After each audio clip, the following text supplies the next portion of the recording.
যারা head speech দিচ্ছে, যাদের কথাতে সাম্প্রদায়িক দাঙ্গা হতে পারে, মাইনরিটি কমিশন সুমোটো কেন করতে পারে না? কাগুজে ভাগ হয়ে থাকে, এক কথায় সাদা হাতি ছাড়া আর কিছু নয়। আজকে বিধানসভায় ওয়েস্ট বেঙ্গল মাইনরিটি কমিশনের ভাইস চেয়ারপারসন আগে ছিল একজন, এখন দুজন হচ্ছে। এই মর্মে একটা বিল এসেছিল, বিলটা অবশ্য আইনে পরিণত হয়েছে, মানে ভোটাভুটি হয়নি, এমনি সংখ্যাগরিষ্ঠতা পেয়ে গিয়েছে। সেখানে আমাকে চর্চা করার সুযোগ দিয়েছিল।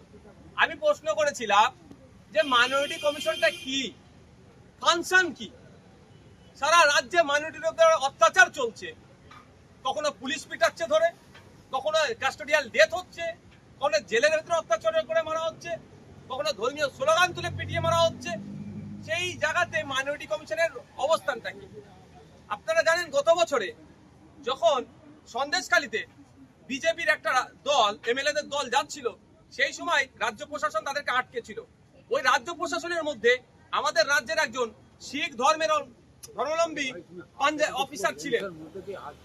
তিনি সেই সময় বিজেপির ওই দলের মধ্যে থেকে খালিস্তানি বলে ওনাকে দেখে দিয়েছিল। ওই প্রসঙ্গটাও আজকে তুলেছি। সেই সময় মাইনরিটি কমিশন মুখে কি দিয়ে বসেছিল না চোখে কি দিয়েছিল? শুধু অর্নামেন্টাল একটা পদ বাড়িয়ে দিয়ে তৃণমূলের নেতাদের গুতগুতি কাকে কোন পদ দেবে সেই জায়গা পাচ্ছে না। পদ দরকার, না তো থাকবে না। ওই একটা কাউকে নীল বাতি চড়ানোর জন্য পদ ক্রিয়েট করার হচ্ছে, এর বিরোধিতা আমি করেছি।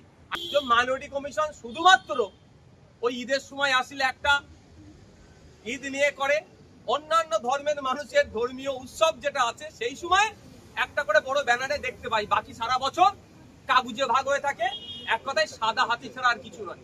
কমিশন তখন তো যারা হেড স্পিচ দিচ্ছে, যাদের কথাতে সাম্প্রদায়িক দাঙ্গা হতে পারে, মাইনরিটি কমিশন সুমোটো কেন করতে পারে না? আজকে জ্ঞান দিচ্ছিল। আমার পরে বক্তব্য পরে তো আমি উত্তর দেওয়া যায় না, মিডিয়ার বাইরে এসে আমি দিয়ে দিচ্ছি। জ্ঞান দিচ্ছিল অনেক